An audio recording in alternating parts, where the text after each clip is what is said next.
நீங்க உங்களை ஒரு எமோஷனலி இன்டெலிஜென்ட்டான பர்சன் நினைச்சிட்டு இருக்கீங்கன்னா வாங்க அது உண்மையான்னு செக் பண்ணிடலாம்.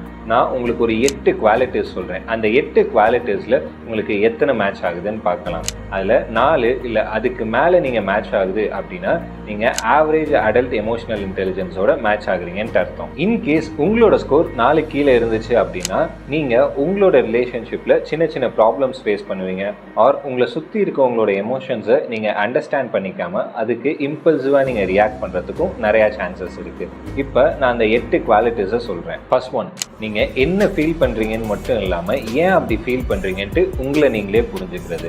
அண்ட் செகண்ட் ஒன், உங்களோட பெர்ஸ்பெக்டிவ் மட்டும் சரின்னு இல்லாமல் உங்களுக்கு எக்ஸாக்டாக ஆப்போசிட்டில் இருக்கிற பெர்ஸ்பெக்டிவ் என்னன்ட்டு கேட்குறதுக்கு உங்களை நீங்களே ஓப்பன் அப் பண்ணுறது. தேர்ட் ஒன், யாராச்சும் தப்பு பண்ணாங்கன்னா அதுக்கு நம்ம இன்ஸ்டண்ட்டாக ரியாக்ட் பண்ணாமல் டிக்னிட்டியோட அவங்களுக்கு ரெஸ்பாண்ட் பண்ணுறது.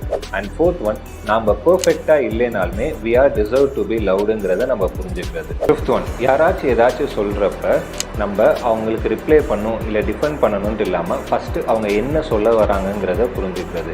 அண்ட் சிக்ஸ்த் ஒன், நமக்கு நெகட்டிவான ஃபீட்பேக்ஸ் வரப்போ அது நம்மளோட ஈகோவை ஹர்ட் பண்ணாமலும் அண்ட் அவங்கள நம்ம அட்டாக் பண்ணாமலும் அதை பெட்டராக ஹேண்டில் பண்ணுறது. செவன்த் ஒன், நீங்கள் ஏதாச்சும் ஒரு ஸ்ட்ரெஸ்ஸில் இருக்கீங்க அப்படின்னா அதை மற்றவங்களுக்கோ இல்லை உங்களோட சரௌண்டிங்ஸ்க்கோ ஸ்ப்ரெட் பண்ணாமல் நீங்களே அதை பெட்டராக ரெகுலேட் பண்ணுறது.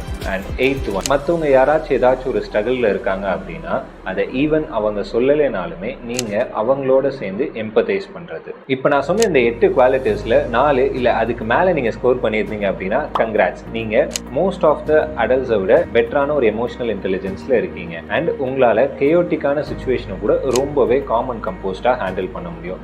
அண்ட் உங்களோட ரிலேஷன்ஷிப்ஸில் எந்த ஒரு ப்ராப்ளமும் இல்லாமல் உங்களால் ரொம்பவே சேஃபராக மூவ் பண்ணி கொண்டு போக முடியும். அண்ட் ஃபைனலி நீங்கள் எந்த ஒரு ப்ராப்ளம்னாலும் அதுக்கு எமோஷ்னலி ரியாக்ட் பண்ணாமல் அந்த ஒரு விஷயத்தை பொறுமையாக ப்ராசஸ் பண்ணி ரெஸ்பாண்ட் பண்ணுற ஒரு பர்சனாக பில்ட் ஆகிருப்பீங்க. இன்கேஸ் உங்களோட ஸ்கோர் 4 கீழே இருந்துச்சு அப்படின்னா டோன்ட் வெரி, எமோஷனல் இன்டெலிஜென்ஸ் ஒன்றும் ஃபிக்ஸட் ஆனது கிடையாது.